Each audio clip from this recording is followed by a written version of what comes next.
Operation Dudula is heading back to Hillbrow. Organisers of the controversial group claim they're removing undocumented foreign traders and drug dealers. Police blocked the campaign last week using water cannons and rubber bullets. Officials said the required permission and permits were not granted. Now, Dudula organisers say they will return to finish their work, and eNCA's Nqobile Madlala is there for us and she joins us for the latest. Nqobile, I see Operation Dudula still going ahead. It was raining heavily at some point, but those people there are not deterred.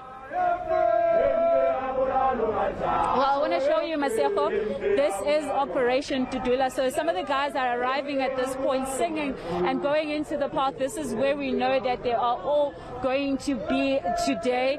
But I want to bring in first the Africa Diaspora Forum, because these are the people that have to deal with some of the issues which I believe are related to what has been happening with regards to Dudula. Could you perhaps give us an idea how are you dealing with these issues and what are issues that are coming up now?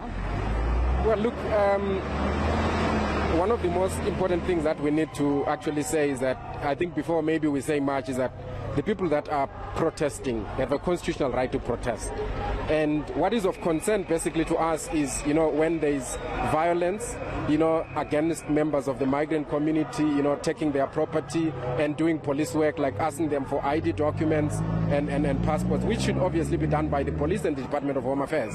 So because of these concerns, I should allude to the fact that we had people that were ejected in Seshego from their houses, from where they are renting, and we had community members, South African citizens that were threatened that, if they are found, renting property out to migrants, they'll also find themselves in trouble, which is the reason why people were then ejected. Now, a lot of organizations, CSOs, that include, quite a number of organizations that are South African based, like your Foundation for Human Rights, Lawyers for Human Rights, PASOP and so forth section. They're actually planning a meeting today to discuss basically how to deal with this going forward, in particular the attacks, because the major issue is on where the attacks, and obviously when these attacks happen or people are manhandled and people are not arrested, that is a major concern, as it were. Let's talk about the attacks. When you're talking about attacks, are you saying that the Operation Dudula people are also attacking people?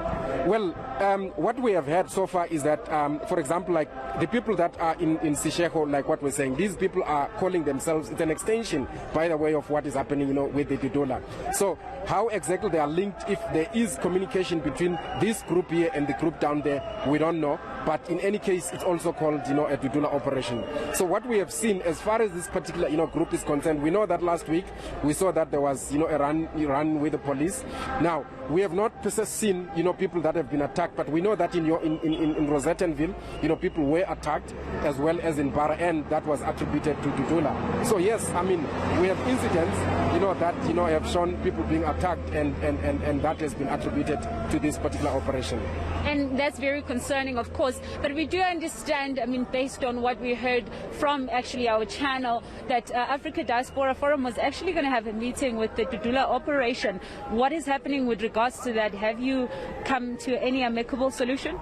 Well, it's actually, it's not just only the African diaspora, it's actually a whole lot of these organizations. I think it's about 20 or so, organs that are involved. Like I said, you've got organizations like your Foundation for Human Rights, which is a very big organization when it looks at, the issue of rights here, and, other, NGOs, like the disabled groups and so forth. So, as I said earlier, there is a meeting scheduled for 2 o'clock in Johannesburg, which is basically going to discuss a way forward, so that before there is a meeting that is held, with the Dudula, organizers and leaders, there is a consensus on the way forward and what needs to be done. Because one of the things that we are very alert to is the fact that, people have a right to protest. And then we need to draw parameters that if there is an engagement, what exactly is the agreement? What are we engaging on?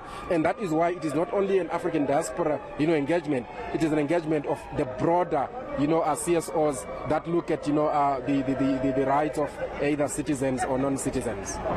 Thank you very much, Vusisi Bante of the Africa Diaspora. Maseko, I want to show you. So some of the members are arriving at this point, whilst others are waiting. coming in numbers, excuse me, ma'am. They're coming in numbers, and they're all just coming up to here. And from what we have heard from the Africa Diaspora Forum, they're telling us that there is a concern with regards to what is occurring. But of course, they're saying that there are going to be meetings with different organizations looking into how this can be done properly, where the conversations can be opened properly instead of having people being attacked, because they're saying that they're seeing some sporadic attacks in different areas around Gauteng so far. So we are going to be obviously monitoring the ground. There are a number of people that are also coming in at this point, whilst there are others that are waiting. The police presence is very high, Maseko, I must tell you, very high police presence. And of course the police said to us they stand clear, they don't want anyone taking the law into their hands.